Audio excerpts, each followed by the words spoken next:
जय हिंद दोस्तों। आज फिर से आपका स्वागत है एक नई वीडियो में। इस वीडियो में कक्षा 10 विज्ञान बायोलॉजी के पहले चैप्टर के पूरे महत्वपूर्ण प्रश्न और उनके उत्तर देखने को मिलेंगे। चलिए वीडियो को शुरू करते हैं। इस वीडियो में आपको लघु उत्तरीय, अति लघु उत्तरीय और दीर्घ उत्तरीय प्रश्न सभी शामिल किए गए हैं। बने रहिए वीडियो को लास्ट तक। चलिए वीडियो को शुरू करते हैं। आपका अति लघु उत्तरीय प्रश्न है पहला, जैव प्रक्रम किसे कहते हैं? तो इसका आंसर होगा जीव शरीर के अंदर होने वाली सभी जैविक क्रिया जिसका होना शरीर के लिए आवश्यक है, जिनके द्वारा जीवों का अनुरक्षण होता है, जैव प्रक्रम कहलाता है। आपका दूसरा प्रश्न है, बहुकोशिकीय जीवों में ऑक्सीजन की आवश्यकता विसरण द्वारा क्यों नहीं पूरी होती है? इसका आंसर हो जाएगा बहुकोशिकीय जीवों में अधिक ऑक्सीजन की आवश्यकता होती है, जिसे सिर्फ फेफड़ा ही पूरा कर सकता है, इसलिए विसरण द्वारा पूरा नहीं हो जाता है। ठीक है, ये आपका तीसरा क्वेश्चन है, जीव में पोषण की प्रमुख दो विधियां कौन सी है? इसका आंसर हो जाएगा स्वपोषी पोषण और परपोषी पोषण। आपका चौथा प्रश्न है, हरे पौधों में किस प्रकार का पोषण पाया जाता है? तो इसका आंसर हो जाएगा स्वपोषी पोषण। पांचवा प्रश्न है आपका, जंतुओं में पोषण की कौन सी विधि पाई जाती है? इसका आंसर हो जाएगा परपोषी पोषण। छठवां प्रश्न है आपका, तीन प्रकार की परपोषी विधियों के नाम लिखे। पहला है मृतजीवी पोषण, दूसरा परजीवी पोषण और प्राणी संपोषण। ठीक है, आपका सातवां प्रश्न है, संपूर्ण प्रकाश संश्लेषण की प्रक्रिया का रासायनिक समीकरण लिखिए। तो इसका आंसर हो जाएगा 6CO2 प्लस 12H2O। सूर्य के प्रकाश में क्लोरोफिल की उपस्थिति में C6H12O6 plus 6H2O plus 6O2 का निर्माण होता है। O2 जो होता है वो ऑक्सीजन होता है, गैस के रूप में उड़ जाता है। ठीक है, आपका आठवां प्रश्न है, प्रकाश संश्लेषण की प्रक्रिया में उत्पाद के रूप में क्या बनता है? तो इसका आंसर हो जाएगा जल और ऑक्सीजन। हमारा नौवां प्रश्न है, प्रकाश संश्लेषण की प्रक्रिया क्लोरोप्लास्ट यानी हरित लवक में ही क्यों होती है? इसका उत्तर हो जाएगा हरित लवक में क्लोरोफिल होता है, जो सूर्य के प्रकाश को रासायनिक ऊर्जा में बदलने की क्षमता रखता है। 10वां प्रश्न है आपका, प्रकाश संश्लेषण प्रक्रिया के लिए किन किन पदार्थों की आवश्यकता होती है? इसका सही उत्तर हो जाएगा जल, कार्बन डाइऑक्साइड, क्लोरोफिल और सूर्य। 11वां प्रश्न है, प्रकाश संश्लेषण की प्रक्रिया के पौधे कार्बन डाइऑक्साइड कहाँ से लेते हैं? इसका आंसर हो जाएगा वायुमंडल से। 12वां प्रश्न है आपका, कवक और जीवाणुओं में प्रकाश संश्लेषण की प्रक्रिया क्यों नहीं हो पाती है? क्योंकि इसका आंसर हो जाएगा क्योंकि इसमें क्लोरोफिल नहीं पाया जाता है। 13वां प्रश्न है आपका, पोषण के दृष्टिकोण से अमीबा तथा पैरामीशियम किस प्रकार का जंतु है? ठीक है, तो ये हो जाएगा इसका आंसर प्राणी संपोषी। ठीक है, ये प्राणी संपोषी जंतु होते हैं। 14वां प्रश्न है आपका, मनुष्य का आहार नाल कौन कौन से मुख्य अंगों में बांटा गया है? आंसर है इसका मुख गुहिका, आमाशय, छोटी आंत, बड़ी आंत, मलाशय, मलद्वार इत्यादि। 15वां क्वेश्चन है आपका, ग्रसनी में स्थित दो छिद्रों के नाम लिखे। आंसर इसका निगल द्वार तथा कंठ द्वार। 16वां प्रश्न है आपका, मनुष्य में पाचन की प्रक्रिया आहार नाल के किस भाग से शुरू हो जाता है? इसका आंसर हो जाएगा मुख गुहा से ही। 17वां प्रश्न है आपका, मनुष्य के आहार नाल के किस भाग से पचे हुए भोजन का अवशोषण होता है? इसका आंसर है छोटी आंत से। 18वां प्रश्न है आपका, क्लोरोफिल वर्णक कहाँ पाया जाता है? क्लोरोफिल वर्णक कहाँ पाया जाता है? इसका आंसर हो जाएगा हरित लवक में। 19वां प्रश्न है आपका, प्रकाश संश्लेषण प्रक्रम द्वारा पौधे क्या निर्माण करते हैं? Answer glucose. 20वां प्रश्न है आपका, मृत जीवी को क्या कहा जाता है? मृत जीवी को क्या कहा जाता है? इसका आंसर है अपघटनकर्ता।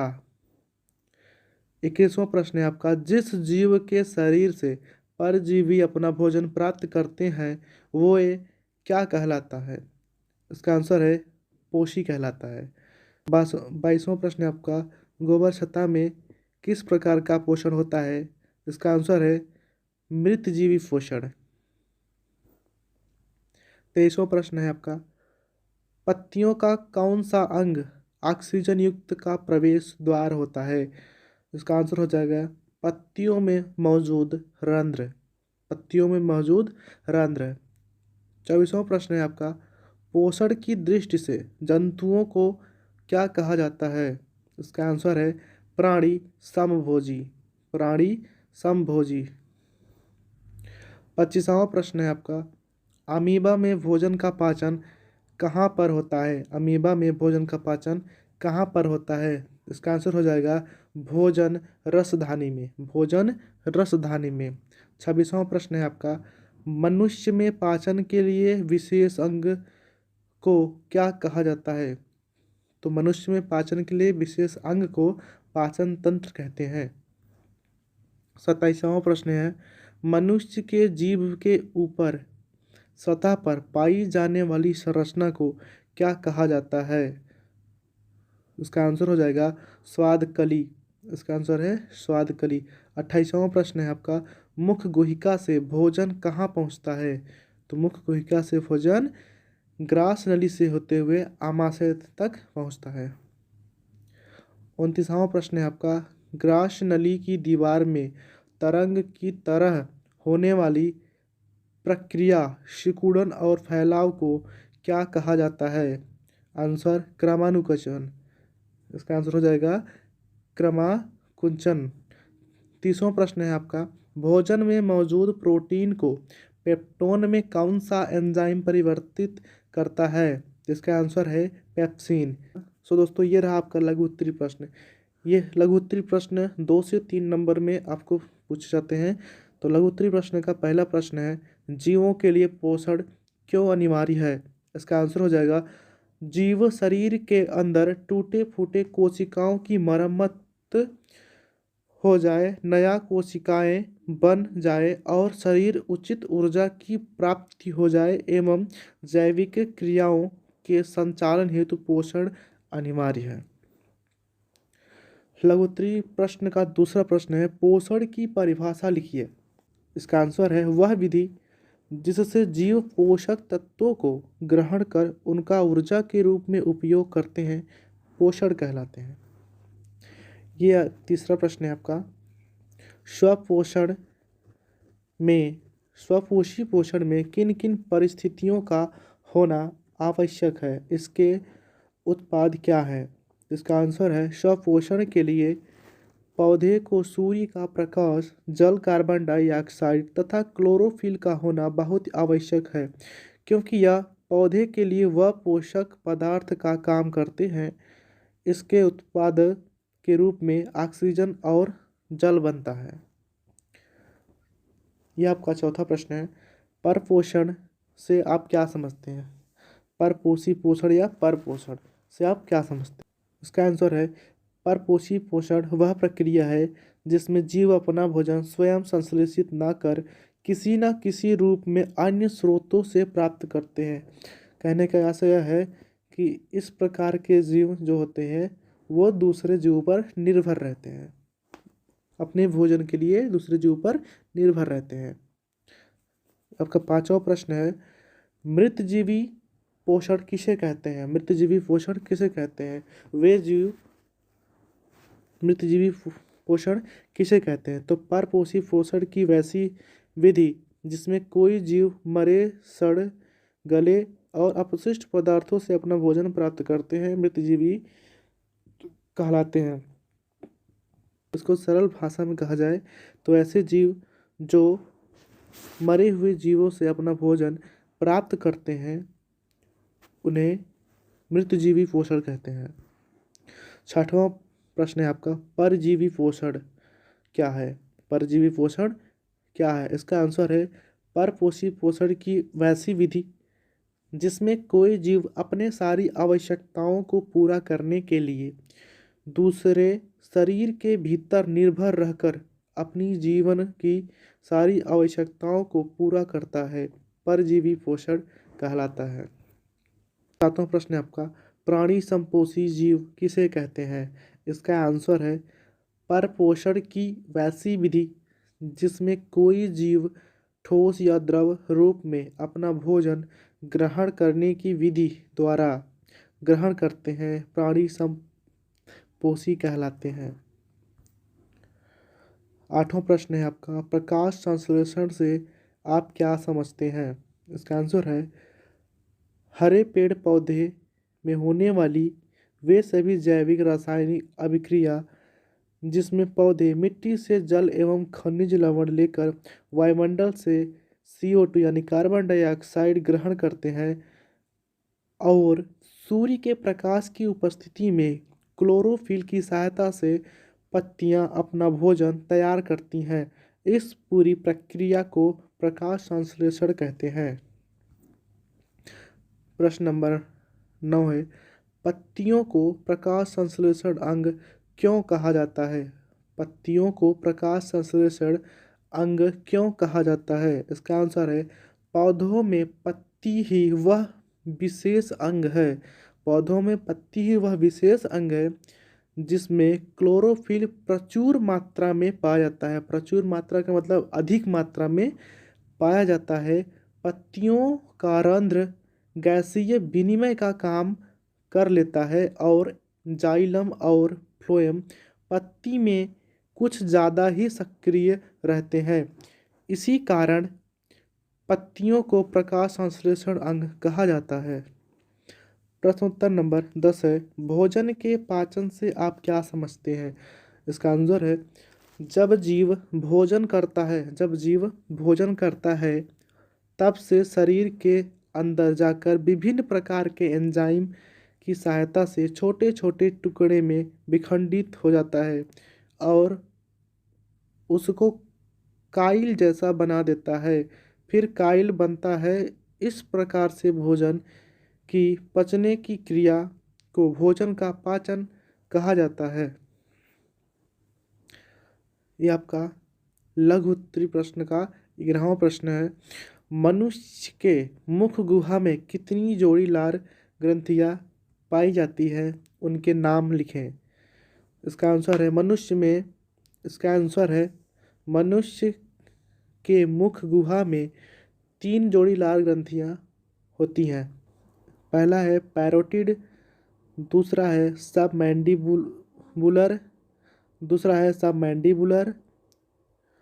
तीसरा है सबलिंगुअल।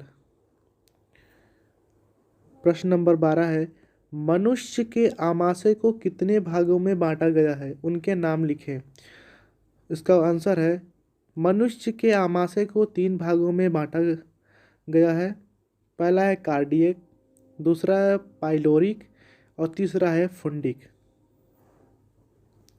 प्रश्न नंबर 13वां है, मनुष्य के छोटी आंत की लंबाई कितनी होती है? छोटी आंत के 3 भागों के नाम लिखिए।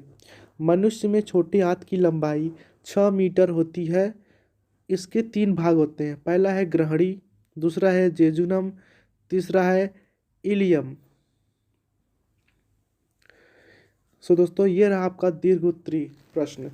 दीर्घ उत्तरीय प्रश्न का यह पहला प्रश्न है, पोषण किसे कहते हैं? जीवों में होने वाली विभिन्न पोषण विधियों का उल्लेख करें। तो पोषण, पहले हम समझते हैं कि पोषण किसे कहते हैं। वह विधि जिसके द्वारा जीव पोषक तत्वों को ग्रहण कर उनका उपयोग करते हैं, पोषण कहलाता है। पोषण की विधियाँ, अब हम जानेंगे पोषण की विधियों को।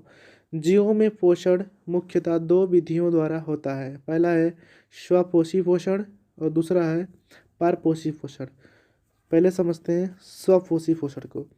ऐसे जीव जो भोजन के लिए अन्य जीवों पर निर्भर न रहकर अपना भोजन स्वयं संश्लेषित करते हैं स्वपोषी पोषण कहलाते हैं, और इस प्रकार के पोषण को स्वपोषण कहते हैं।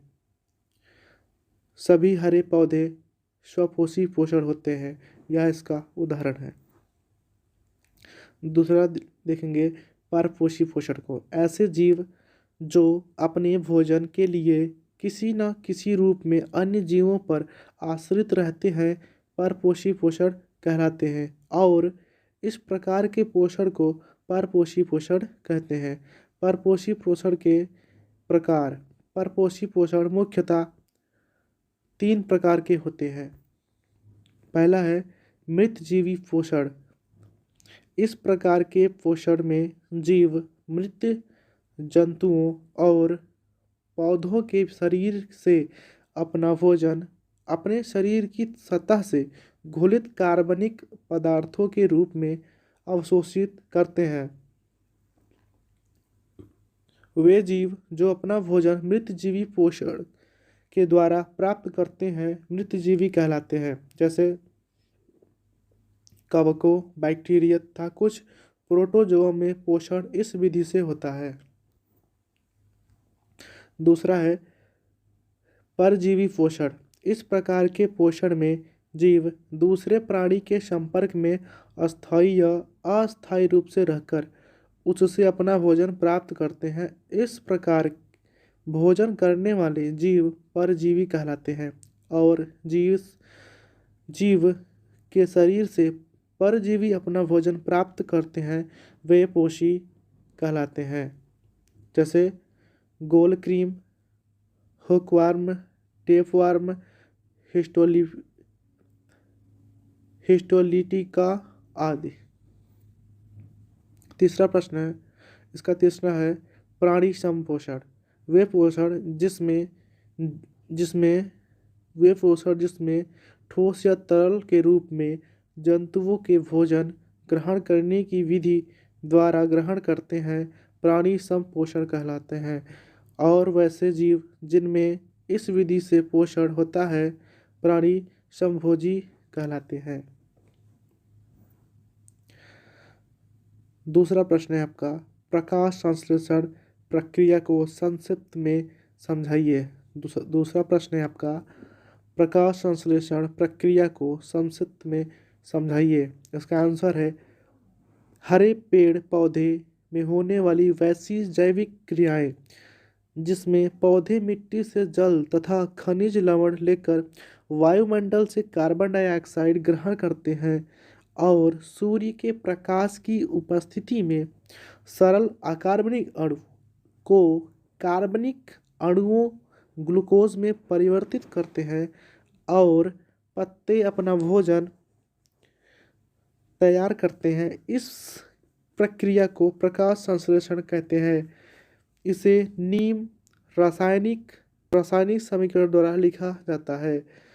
इसका रासायनिक समीकरण है 6CO2 plus 12H2O Surya Prakash plus chlorophyll की उपस्थिति में C6H12O6 plus 6H2O plus 6O2।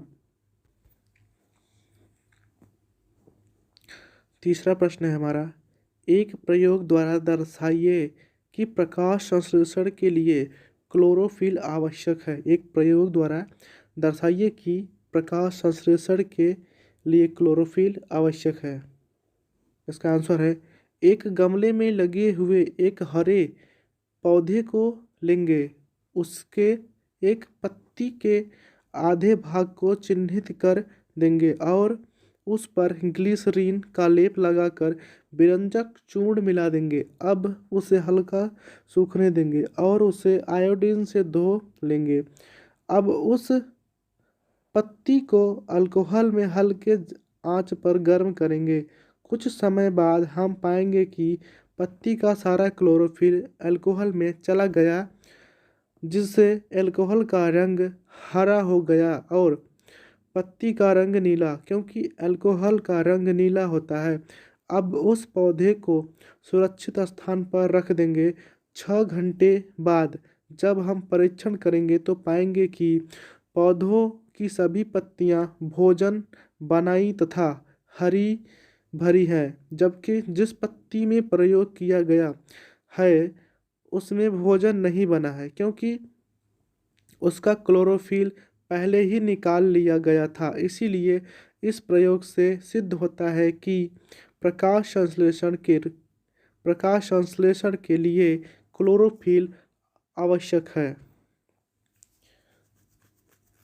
दीर्घ उत्तरी प्रश्न का चौथा प्रश्न है, प्रकाश संश्लेषण के लिए CO2 यानी कार्बन डाइऑक्साइड आवश्यक है। इसे साबित करने के लिए एक प्रयोग का वर्णन करें। एक गमले में लगा हुआ एक पौधा लेंगे, उसके एक पत्ती के आधे भाग में ग्लिसरीन का लेप लगाकर उसे विरंजक चूर्ण मिला देंगे और उसे एक चौड़े मुंह वाले बोतल में रखेंगे। उसमें KOH के घोल में आधे पत्ती को घुसा देंगे और उसे बंद कर देंगे।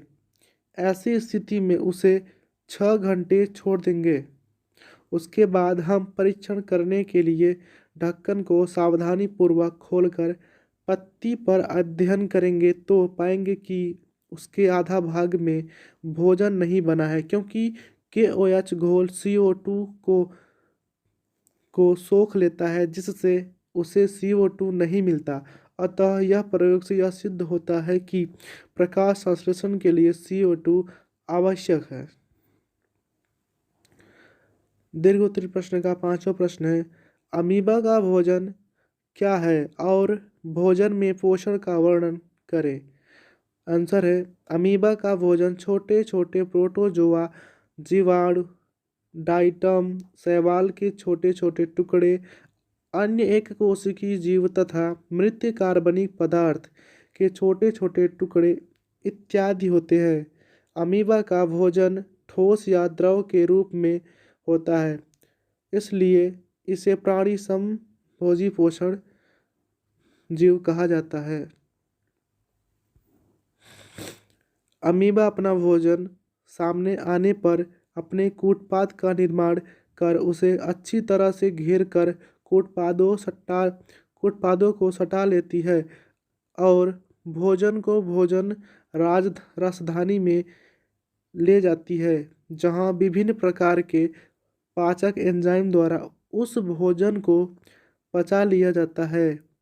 यह हमेशा ठोस या द्रव रूप में ही भोजन ग्रहण करता है। यह कभी कभी अपने शरीर में किसी भी भाग को काटकर भोजन प्राप्त करता है, जिसे एंडोसाइटोसिस कहा जाता है। छठवां प्रश्न है हमारा, मनुष्य के आहार नाल की रचना का वर्णन करें। इसका आंसर है, मनुष्य का आहार नाल एक लंबा भाग है जिसकी लंबाई 8 से 10 मीटर होती है। इसके मुख्य गुहा, आमाशय, छोटी आंत, बड़ी आंत, मलाशय तथा मलद्वार इत्यादि है। मुख्य गुहा एक बंद कोठरी के समान होती है, जिसमें 16 जोड़ी आंत, 3 जोड़ी लाल ग्रंथियां तथा एक बेलनाकार जीभ होता है। उसके बाद मुख्य गुहा ग्रास नली द्वारा नीचे स्टमक से जुड़ा होता है। आमाशय एक थैलीनुमा अंग है जिसे कार्डियक, फुंडिक और पाइलोरी 3 भागों में बांटा गया है। इसका निचला हिस्सा ग्रहणी है जो छोटी आंत का भाग में है। छोटी आंत 3 भाग में ग्रहणी, जेजुनम, एलियम में बांटा है। ग्रहणी के ठीक सामने अग्न्याशय है तथा पीछे यकृत होता है। आहार नाल का सबसे लंबा हिस्सा छोटी आंत होता है। एलियन के नीचे बड़ी आंत है जिसे 2 भागों में बांटा गया है। कोलन और रेक्टम मलाशय एक थैलीनुमा अंग है जहां पर मल आकार जमा होता है और इसका अगला हिस्सा मल द्वार है जहां से मल बाहर निकलता है। सातवां प्रश्न है, मनुष्य के आहार नाल में पाचन की क्रिया का वर्णन करें। मनुष्य तथा उच्च श्रेणी के जंतुओं में भोजन के पाचन के लिए विशेष अंग होते हैं जो आहार नाल कहलाता है। आहार नाल से संबंधित कुछ पाचक ग्रंथियां होती है जो पाचन के लिए पाचक रस स्रावित करती हैं, जिससे भोजन का पाचन होता है। मनुष्य में भोजन का पाचन क्रिया मुख गुहा से ही शुरू हो जाती है। मनुष्य मुख गुहा में लार ग्रंथि पाई जाती है। लार से सना हुआ भोजन ग्रास नली द्वारा संकुचन और शिथिलन क्रमानुकुचन की गति से आमाशय में पहुंचता है। आमाशय में जठर रस का स्रावित होता है, जिसमें हाइड्रोक्लोरिक अम्ल, म्यूकस, श्लेष्मा तथा निष्क्रिय पेप्सिनोजेन होता है। छोटी आंत में पाचन की क्रिया पूर्ण होता है। पचे हुए भोजन का अवशोषण के उपरांत रक्त में मिलकर रक्त संचार के द्वारा विभिन्न अंगों में वितरित होता है। कोई प्रश्न समझ में ना आए तो उसे कमेंट करके जो आप पूछ सकते हैं। दोस्तों, मिलते हैं नेक्स्ट वीडियो में। तब तक के लिए जय हिंद।